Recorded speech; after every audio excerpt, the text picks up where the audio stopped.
আমার জান আমার মাল বেচা হয়ে গেছে জান্নাতের বিনিময়ে। বলেন কি বলছি? আমার জান আমার মাল কি হয়ে গেছে? বেচা হয়ে গেছে জান্নাতে। তাহলে আমি হইলাম বেচনেওয়ালা, রব হলেন খরিদনেওয়ালা। আমার জান আমার মাল হলো বিক্রিত দ্রব্য, আর জান্নাত হলো বিক্রিত মূল্য। বলেন কি বলছি? মুখস্থ করেন, একজনের কিন্তু মুখস্থ করেন। বেচা কেনার মধ্যে কয়টা জিনিস লাগে? চারজন লাগে, চার দল। কয় দল? এক নাম্বার বেচনেওয়ালা, বলেন বেচনেওয়ালা। দুই নাম্বার খরিদনেওয়ালা। তিন নাম্বার বিক্রিত দ্রব্য। চার নাম্বার মূল্য, বিক্রিত মূল্য। তাহলে মাবি सामान बाये मुश्तरी, बेचने वाला खरीदने वाला क्रेता विक्रेता বিক্রিত দ্রব্য বিক্রিত মূল্য। এবার বেচনে वाला কে? হ্যাঁ কোন হুজুরে? বেচনে वाला কে? খরিদনে वाला কে? আল্লাহ। এবার দ্রব্যটা কি? কার জানমাল? আমার জান আমার মাল। এবার বিক্রিত মূল্যটা কি? জান্নাত। এবার প্রশ্ন, বিক্রেতার কাছে মাল বেশি থাকে না ক্রেতার কাছে মাল বেশি থাকে? হ্যাঁ, এবার আমাকে বানিয়েছেন রব বিক্রেতা, নিজেকে বানিয়েছেন ক্রেতা। ইন্নাল্লাহা আশতারা মিনাল মুমিনিনা আনফুসাহুম ওয়া আমওয়ালাহুম বিআন্না লাহুমুল জান্নাহ।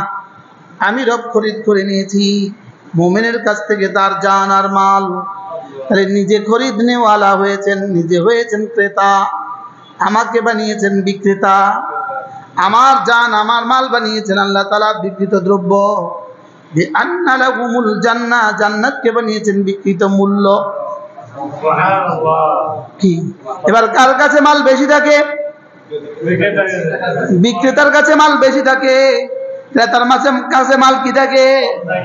ক্রেতার কাছে মাল কম থাকে। এবার ক্রেতার বিক্রেতার মধ্যে মূল হলো বিক্রেতা, ক্রেতা হলো আরেকজন। আরে বিক্রেতা তো আছেই এখানে গোডাউনে, ক্রেতা কতজন আয় আর যায়। কি ক্রেতার পকেটে আছে 500 টাকা, বিক্রেতার ড্রয়ারে আছে 5 লাখ টাকা, তার সেলফে আছে 5 কোটি টাকা। হ্যাঁ, তাহলে বিক্রেতা বড় হয় না ক্রেতা বড় হয়? এবার বিক্রিত দ্রব্যটা, দ্রব্য আর মূল্যের মধ্যে কোনটা মাকসাদ, কোনটা আসল, কোনটা মূল? এবার দ্রব্যটা হলো মূল, টাকাটা হলো তাবে, এটা আসল না, এটা মূল না। এই দুটার মধ্যে মূল কোনটা? দ্রব্যটা হলো মূল। তাহলে যেমন আমি এটা বিক্রি করলাম, আপনি বললেন এই নোটটার বিনিময়ে আমি আপনার কাছে বিক্রি করলাম, এটা 100 টাকার ডলার, 100 ডলার এই নোটটার বিনিময়ে আমি এটা বিক্রি করলাম। এবার উনি এটা নিয়ে নিলেন।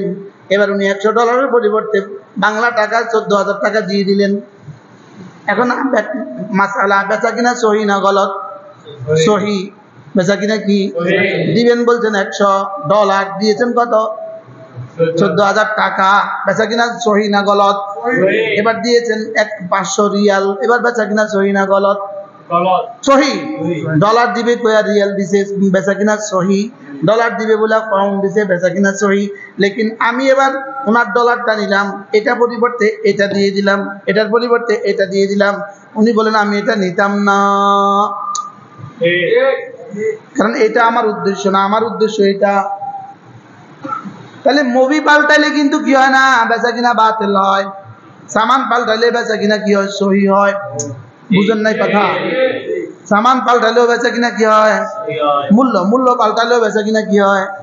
এখন আমার রব বলেন এটা হলো জান আর মাল, জান্নাত হলো মূল্য, তবে আমি জান্নাত বদলাইতাম না, এটা আমার সিদ্ধান্ত। হ্যাঁ হ্যাঁ, ক্রেতা কয় আমি বদলাইতাম না। ইন্নাল্লাহা লা ইউখলিফুল মিয়াদ, আমি বদলাইতাম না। ওমান আওফা বিআদিহি মিনাল্লাহ, আমার চেয়ে पूरा करने वाला আর ওয়াদা पूरा करने वाला কে আছে? বলে এটা আমার ওয়াদা, তোমার জান তোমার মাল তুমি আমারে দিবা, আমি তোমারে জান্নাত দিব, এটা ওয়াদা। এটা আমি বিক্রি করে কিনে ফেলেছি, এটা কেনা হয়ে গেছে। অতএব এটা কোনো হারাম নারীকে দেয়া যাবে না, হারাম নেতাকে এটা দেয়া যাবে না। এটা বেচা হয়ে গেছে, এজন্য এটা বেচা হয়ে গেছে। আমি বললাম রব্বুল আলামিন বিক্রি তো করে ফেলেছি, এখন এটা কি করব? রব বলেন আমি মহানুভব এক ক্রেতা, আমার এটা এখন আমি মালিক হয়ে গেছি, তুমি এখন জান্নাতের মালিক হয়ে গেছো। এটা এখন আমি মালিক হয়ে গেছি। আমি মালিক হয়ে যাওয়ার পরে কেনা বেচা পাক্কা হয়ে গেছে। কেনা বেচা কি হয়ে গেছে? পাক্কা হয়ে গেছে।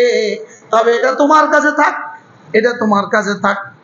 আমি মহানুভব ক্রেতা, রহমান ক্রেতা, রহিম ক্রেতা, এটা তোমার কাছে থাক, তুমি এটা ইস্তেমাল করবা, ব্যবহার তুমি করবা। সুবহানাল্লাহ বলে না? মোবাইল এটা বেচলাম কত? $100। এবার $100 কার? মোবাইলটা কার? ওনার। এখন জান্নাত কার? আমার। এবার কয় মোবাইলটা কার? আল্লাহ কয় এটাও তোমার। কি বলছে বলেন তো? বলেন। এখন জান্নাত কি আল্লাহর না আমার? বলেন। জান্নাত আল্লাহর না আমার? এবার আমার জান আমার মাল এটাও কার? আমি বললাম আল্লাহ ওহো, এটা আপনি কিনে নিলেন, জান্নাত আমাকে দিয়ে দিলেন, তবে এটা আমি এখন কি করতাম? এটা তোমার কাছে থাক, তবে চাহিদা মাত্র ইহার বাহককে দিতে বাধ্য থাকিবা। সুবহানাল্লাহ বলে।